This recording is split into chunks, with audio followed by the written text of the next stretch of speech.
Welcome back, everyone. I'm Crit, and today we're going to figure out what in the flapjacks is going on with DMZ, and is it a potential worthy alternative to Tarkov? Now, like most things in life, this video was not intended to be made, but instead, I was just looking to get better at my aim. See, I whiffed more than a dog trying to take a piss. This results in me dying more in Tarkov, and since I'm self-reflective, I went to find a fun solution for aim training. If I was chiseled of stone, I would have gone diving into aim labs and spent real time, like 100 days or so, and got real calculated about training daily. I'd beat meat harder than Rocky, climb way less stairs, and listen to some music that made me feel good. But I'm not made of stone. No, I'm much more of a masochist and went to a time no boy wants to go back to. Puberty. That's right. I turned on Call of Duty, threw on some sweatpants, and couldn't hide my excitement and started to play the greatest FPS known to, well, kids. You see, though I am a sophisticated PC gaming Chad now, I grew up on an Xbox. There's nothing wrong with it either.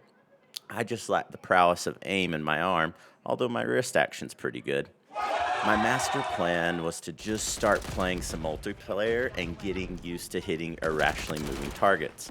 Take over about half a mag, so between the two, you got tracking, aiming, the rest.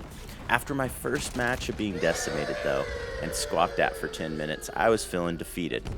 So I thought I'd browse through what Call of Duty had to offer these days. The campaign's super awesome, and genuinely, I think playing that's also improved my aim. But I crave competition. I saw the old two-time and Tim the Tapman play Warzone, and was like, that could be fun. But right as I went to click on it, I saw something. DMZ. And below it, the title and picture rested the word we all crave to do. Extract. Now, at this point, you're probably wondering if I've lived under a pile of rocks, and the answer is yes. Anyways, I clicked on DMZ and boom, there it was, Activision's secret weapon. Another download to commit to my hard drive through and gaming link to another game. I was suspicious as to why Modern Warfare 3 did not have DMZ as part of it, so immediately, being a good YouTuber, I disregarded that and promptly thought of this video concept. Are you out of your mind? Figuring out what the hell DMZ is and if it is a viable option for you when you're tired of Tarkov. If you want the short answer, I think yes, but in the most different way possible. And here's how I came to that purposely nondescript conclusion that is bound to get you to like, subscribe, donate to my OnlyFans, and watch the rest of the video after you tell a friend. I load into my first match confused and dazed by what's going on. The matchmaking forces you to play with others, and that's nice because you always know where enemies are at based off your friendlies that are downed. My first game starts horrid. You spawn inside of the scav. They're the comparable AI of the land to Tarkov's AI. They turn and shoot immediately. Meanwhile, the shots send my teammates sprinting like a racehorse. I assault the enemy head on and notice the amount of shots it takes to kill an AI, and the fact that the difficulty rating in this game mode seems to be established on horde-sized, mostly overbalanced AI. There's so many AI shooting at you at once that you can relatively easily get downed. So, if you like the fact that AI can randomly decimate you, then Tarkov and DMZ are a perfect match so far. I went into the building trying to hide from the AI where I never heard the players coming. This is all in the first 3 minutes, so yet again, depending on your map of choice, this is where you'll feel like Tarkov and DMZ are very comparable. I'm destroyed by 3 dudes like normal when I learned the death system in DMZ is a bit strange. Firstly, you do not immediately die unless you are the last team member alive. If you lose all of your shield and health, you're downed. From there, if your down timer runs out, you can still be revived by a teammate or plead for help from any nearby player. Now, in my short bit of discovery, I personally have never had a plea answered, but I have been down plenty of times. This is a fun feature, I'd imagine, with friends, and makes the game a bit interesting as you can keep your randoms in the game for a long time. But when I died, I had no clue this was the case. I just sat spectating thinking the game was bugged. But eventually, I left the game, I went to Google, and I started looking for how DMZ works. And that's where our story unfortunately ends. DMZ is no longer supported by the devs. Well, the video's not ending yet, but I wasn't swayed from playing. So either way, I figured I'd make you aware of that, so before you commit time to playing, you would know that, because it took me way too long to figure out. But anyways, turns out that the only other thing I found on the internet was what a description of DMZ is. Turns out it's just another extraction looter.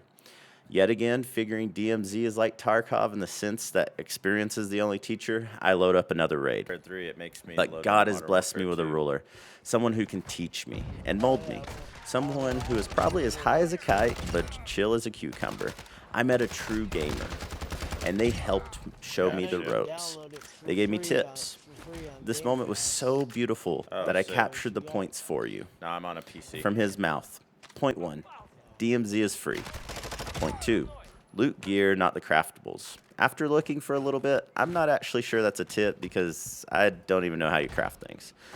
But point 3, buy boxes and weapon upgrades are awesome. Point 4, when the ring timer is at 0, gas starts coming in, so you have a bit more time to get out than what you initially think. City Hall. Point We gotta 5, hit up some of these things. stay There's moving, keys here. always have objectives. And point 6, them players be dangerous. Now, point 6 resonated with me personally as I have a good soul, innocence awaiting to be abused, you could say. I think the king. Hey, man. Thanks for Awesome showing me the stuff. ropes. Yep, yep. And again, man, careful. It's dangerous out there. Luckily, we Yeah. didn't run into any players.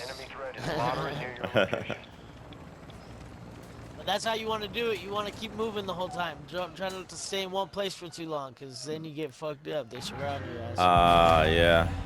So, like, I like to, like, hit a bunch of missions or have a place to go, you know? Like, have a destination. Otherwise, you get stuck in Right. a spot, you know? Yeah, like keep moving. Yep. Then moved on to my next match, and I had flashbacks to my first game, though. Enemies from the get-go. Players swooping in. I heard the voices. I used the water to survive over and over again. My team had been down as I cowered and tried to survive. However, I heard the cracks in these kids' voices who just dominated us, and I knew I was hopeless.